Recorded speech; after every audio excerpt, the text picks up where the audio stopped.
Bueno, muchas gracias por la invitación, gracias a todo el público presente, un saludo a los que están en la otra sala del lado, viéndonos por televisión.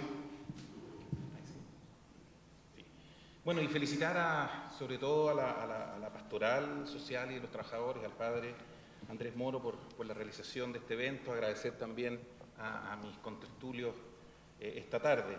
La verdad es que creo que este panel en cierta forma representa dos cosas. Representa la voluntad de cambio que a mi juicio existe y se instala en el país, no solo con el nuevo gobierno, sino que en los últimos años, y representa también la voluntad de diálogo para llevar adelante esos cambios. Creo que cambio más diálogo siempre es una combinación bastante virtuosa. Quiero también excusar y enviar el saludo fraterno de la ministra del Trabajo, Javiera Blanco, quien tuvo que volar al Congreso de manera algo imprevista porque un proyecto que entró a la tabla de la Comisión de Trabajo de la Cámara, que es el proyecto de polifuncionalidad, entró a la tabla y por tanto se tenía que ver y ella está presente en esa discusión en la comisión de la Cámara, pero bueno, envía sus saludos y me toca a mí representarla de manera probablemente imperfecta y ciertamente de manera no paritaria, porque serían dos mujeres y dos hombres. Dicho ello, la verdad es que cuando me dicen que venga, se me hace completamente imposible no comenzar valorando la inmensa labor, la gigantesca labor que no solo la pastoral, sino que la Iglesia ha jugado en el rol de defensa de los más débiles. En el rol de defensa, uno podría decir, de los desiguales, de quienes sufren en carne propia y día a día la desigualdad. Y no puedo dejar de comenzar con ello porque precisamente el programa de gobierno de la nueva mayoría, el programa de gobierno de la presidenta Bachelet, programa que fue además refrendado en 3 ocasiones de manera contundente y mayoritaria por la ciudadanía en las elecciones del año pasado, y programa que hoy día busca los consensos y los acuerdos, pero también la decisión clara y nítida de llevarse adelante. Bueno, ese programa se trata acerca de la desigualdad. Ese es el telón de fondo de todas las políticas públicas que vamos a llevar adelante en los más variados aspectos. Se escoge probablemente 3 reformas bastante emblemáticas, una nueva Constitución, una reforma tributaria, una reforma educacional profunda, y se coloca ahí como las reformas emblemáticas, pero si uno recorre el programa de gobierno se da cuenta que la desigualdad es el telón de fondo y el objetivo principal para cada uno de los programas y políticas públicas que allí se van expresando. Así que, en ese sentido, hacer esta valoración de lo que ha sido el rol de la pastoral y decir que, bueno, que estamos básicamente en lo mismo, en cómo proteger a los desiguales, a quienes sufren la desigualdad y cómo, mediante las políticas públicas, superarla. Y bueno, evidentemente la desigualdad también se expresa en el mundo del trabajo, en el mundo laboral. Hay desigualdades muy evidentes, desigualdades de salario, desigualdades de género, diferencias sustanciales y preocupantes en el acceso al mercado, desigualdad en las pensiones después que se jubilan, etcétera, etcétera. O sea, tenemos en el mundo laboral desigualdades muy profundas y quizás una de las desigualdades más básicas y las quizás desigualdades más patentes es también las desigualdades que se dan en la relación entre empleadores y trabajadores. Es ahí quizás está el meollo de nuestro programa de gobierno en materia laboral y eso es lo que espero también contarles brevemente. Los tres pilares del programa laboral de la presidenta Bachelet, probablemente muchos los conocen, vale la pena repetirlo. Primero, ampliar los derechos colectivos de los trabajadores. Se ha avanzado en las últimas décadas en derechos individuales, se avanzó en tribunales de trabajo, se avanzó en contratos, etcétera, pero la parte del derecho colectivo quedó rezagada. Tenemos que avanzar fuertemente en ella y a eso me voy a referir probablemente en cierto detalle. Segundo, fortalecer la institucionalidad laboral que existe en nuestro país. Ya la época en que dictábamos leyes para sentirnos contentos pasó. La idea es que las leyes se cumplan y se cumplan bien y se cumplan a tiempo y para eso necesitamos una mejor institucionalidad laboral. Y también, en tercer lugar, políticas públicas que aumenten la participación laboral y la productividad de los trabajadores y del país en general, evidentemente mejorando la calidad de empleo, los salarios, la capacitación, entre otros. Vamos a la parte de los derechos colectivos de los trabajadores. Aquí no hay que perderse. Nuestro principal objetivo es fortalecer y ampliar los derechos colectivos que se expresan evidentemente en los tres pilares del derecho colectivo laboral: sindicalización, negociación colectiva y huelga. Si uno no aborda estos tres pilares, la verdad, la reforma quedará trunca. Lo vamos a hacer de manera moderna, lo queremos hacer de manera sensata, en diálogo con todos los sectores, pero con una voluntad inequívoca de ampliar aquellos derechos. Vamos a ampliar la cobertura de la negociación colectiva para que más trabajadores puedan negociar colectivamente. Queremos implementar medidas que hagan atractivo la sindicalización pero para promover la sindicalización, quizás hoy día no hay nada menos, si uno lo pone en términos de rational choice, de la elección racional de los individuos, no hay nada menos racional que sindicalizarse en cierto momento. Es casi como pedirle un gesto heroico a una persona que se sindicalice para que lo estigmaticen por estar en el sindicato, que si ejerce algún cargo de dirigencia, algunas malas empresas los persiguen, hay acoso, hay práctica antisindical, que negociar colectivamente, la negociación es tan pequeña y reducida que la verdad que termina muchas veces negociando algo de aumento de salario y cuánto es el bono de término de conflicto. Que cuando se llega a algún acuerdo, ese acuerdo además puede ser extendido al resto de los trabajadores y que si se termina en una huelga, existe la figura del reemplazo en ella. Claramente es poco atractivo. Tenemos que hacernos cargo de esa realidad y eliminar todas estas cortapisas, introducir las reformas necesarias para que el sindicato sea un motor importante en la empresa y a nivel nacional, que Chile cuente con un mejor diálogo entre empresarios y trabajadores. Para ello es imprescindible abordar todos estos temas. Esto que implica, como ya decía, hacer que la sindicalización sea más atractiva, que el sindicato que negocia sea el titular de los beneficios que obtiene, terminar con la práctica del grupo negociador allí donde hay sindicato, no tiene justificación. Hacer una negociación colectiva que sea cada vez más técnica, que tenga mejor información, normas para que se le entregue esa información al sindicato, donde existe un piso determinado, el piso de la negociación colectiva anterior, y donde se puedan también abordar distintos temas en aquella negociación colectiva. Nosotros lo resumimos diciendo una negociación colectiva más sofisticada, quizás sí más simple, pero más sofisticada, que no sea tampoco tan engorrosa y tan reglamentarista en su ejecución, pero más sofisticada, que sea de verdad un motor, como decía, de la empresa.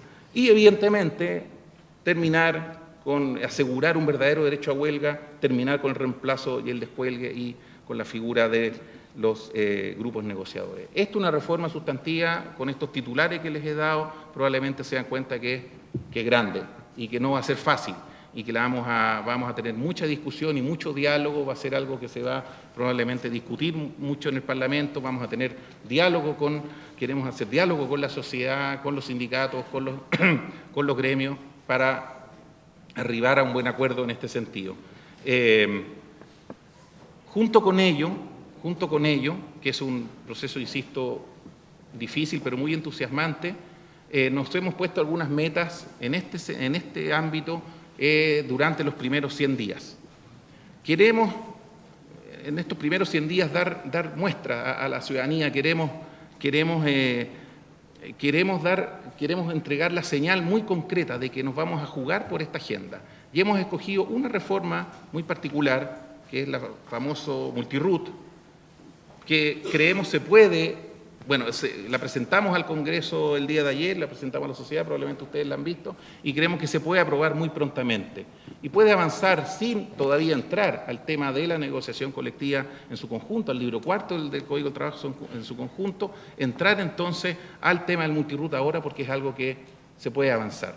Creemos que es un tema emblemático, creemos que es un tema simbólico. Estamos súper conscientes que con el multirut no se agota ni de cerca nuestra agenda laboral, pero creemos que es importante, creemos que es una señal relevante, porque entre otras cosas el multirut es un abuso muy flagrante, muy tonto, muy evidente.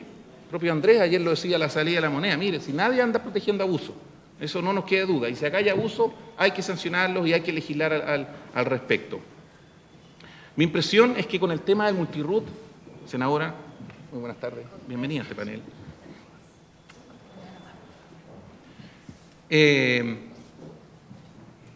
El problema con el multiroot, para ponerle una frase, el problema con esta regulación del famoso multiroot, todos saben de lo que estoy hablando, ¿no es cierto?, la subdivisión bastante artificial de una empresa en distintas razones sociales para, de esa manera, evadir el cumplimiento de algunos derechos laborales, algunas obligaciones sindicales, etc.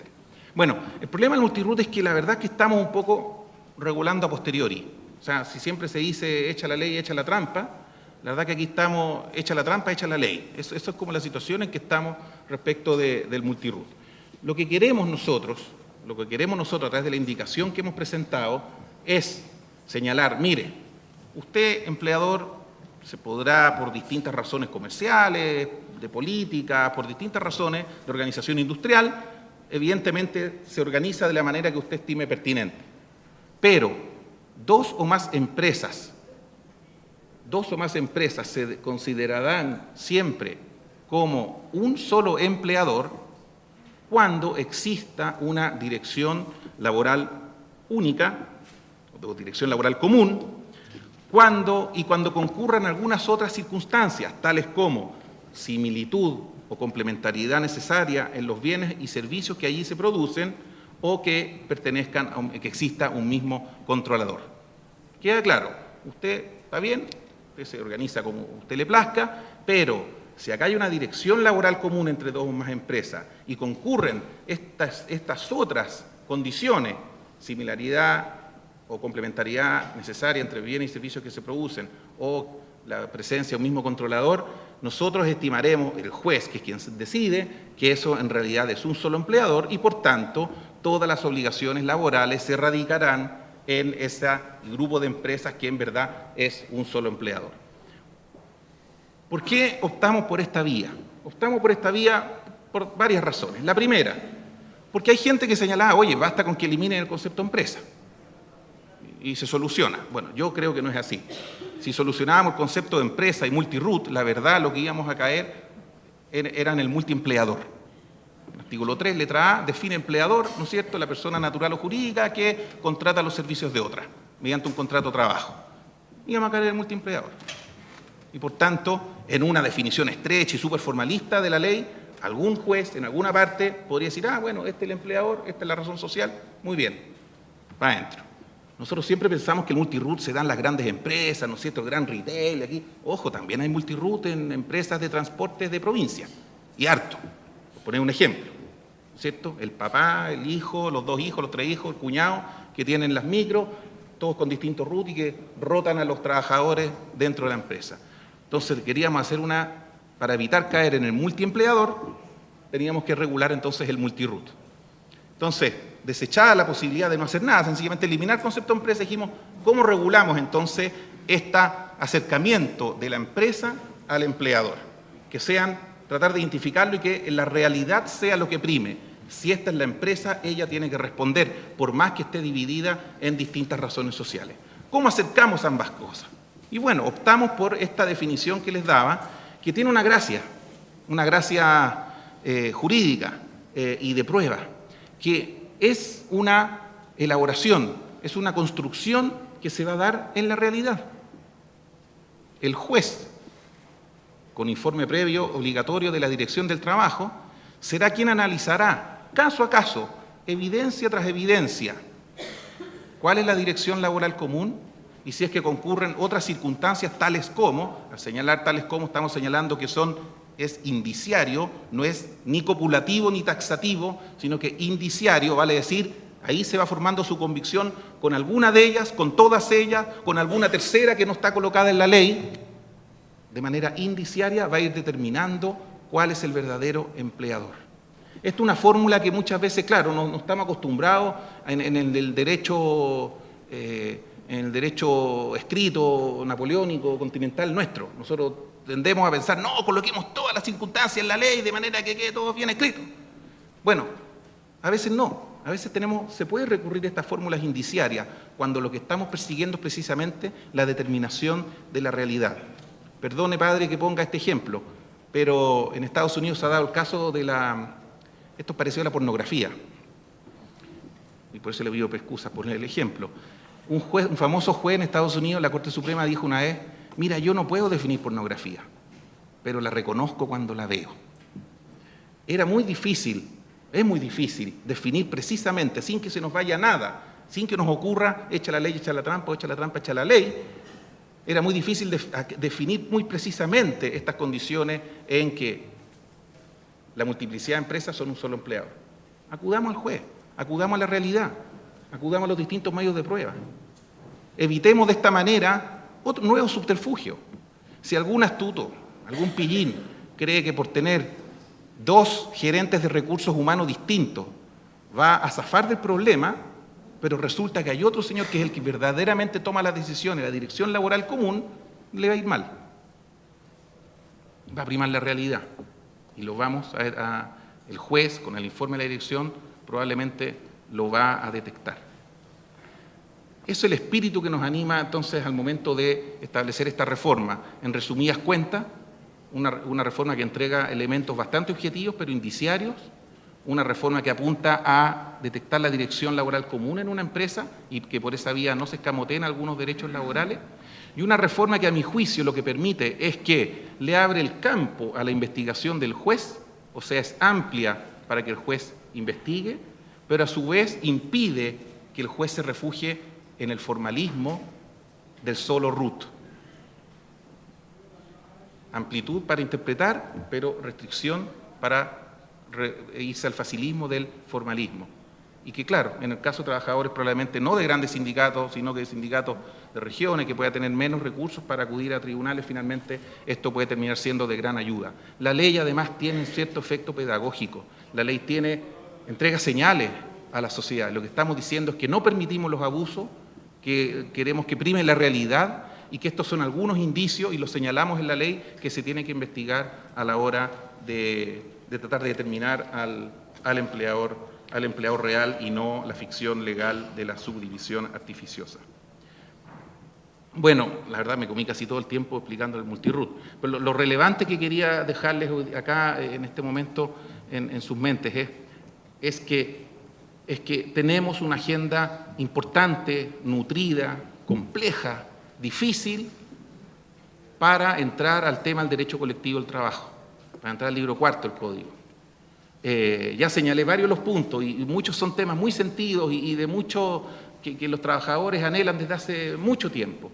Pues bien, eso evidentemente se va a hacer y este multirut es quizás la antesala de aquella reforma y en ningún caso ni precluye ni nos deja satisfechos de aquella reforma. Lo digo que acabo de leer una columna en un diario de alguien que se quejaba de que cómo esto era tan poco, la reforma laboral. Esto es solo el inicio de la reforma laboral que, insisto, lo vamos a hacer en diálogo, lo vamos a hacer en consulta con todos los sectores, porque creemos que efectivamente puede haber un antes y un después en materia de derechos colectivos del trabajo si es que nosotros llevamos a cabo el programa de gobierno en las condiciones en que está redactado. Muy brevemente, también tenemos políticas muy importantes en materia de formación sindical. Este año estamos llevando adelante procesos de formación, de escuela sindical, de diálogo social. Los vamos a potenciar en los años siguientes cuando ya tengamos los presupuestos y las reglamentaciones que nosotros hemos dictado. Vamos a tener también políticas de apoyo a la organización sindical y vamos a tener programas de formación, de dirigentes, etcétera. Vamos a entrar a algunos, y voy a leer un poco rápido algunos de los temas más puntuales del programa. Vamos a entrar a algunos temas de derecho individual del trabajo, algunos estatutos largamente anhelados por algunos grupos de trabajadores, un nuevo estatuto para el trabajador agrícola y también un nuevo estatuto y reformas importantes para las trabajadoras de particular. Tenemos políticas de fomento de la participación laboral, vamos a hacer una reforma profunda e importante en el sistema de capacitación.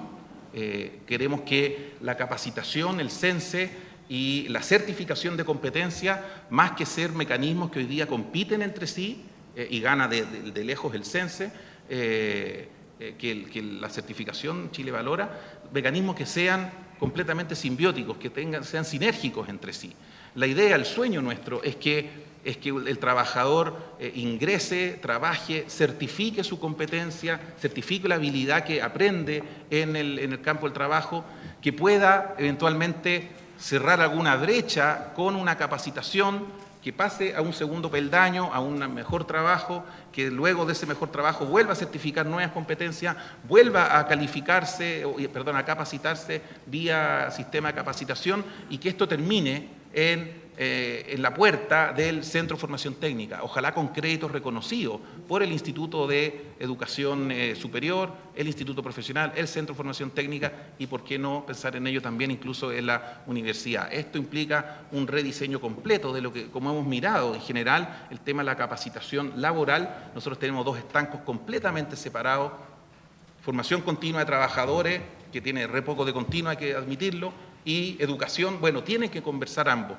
porque yo creo que si hay algo, y con esto voy a terminar, si hay algo que termina afectando más la cohesión social, es precisamente la sensación de no logro, de no avance, de la sensación de que entré a un trabajo y me quedé ahí, y que no avanzo, y que me pagan poco, y que muchas veces tengo abuso, y que no le doy bienestar a mi familia, que no tengo realización personal.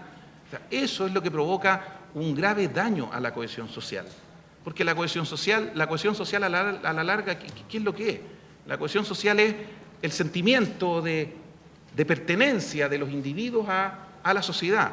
Y ese sentimiento de pertenencia, ni más ni menos que se origina en la idea de que los beneficios que la sociedad produce, beneficios materiales, salario, beneficios simbólicos, ¿no es cierto?, prestigio, importancia, satisfacción familiar. Bueno, los beneficios que produce una sociedad estén equitativamente distribuidos.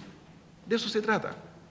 Para decirlo bien chileno, cuando uno ve que permanentemente está mal pelado el chancho, evidentemente la cohesión social se debilita.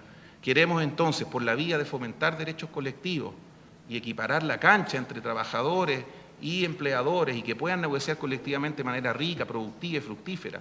Y por otro lado, por el lado de fomentar la participación, la capacitación, la certificación, el avance del trabajador, queremos que de esa manera entonces fomentar la cohesión social, esto va a tener beneficios para la democracia, vamos a estar protegiendo los derechos, la gobernabilidad no se va a ver en cuestión. En definitiva, creemos que vamos a hacer un mejor país.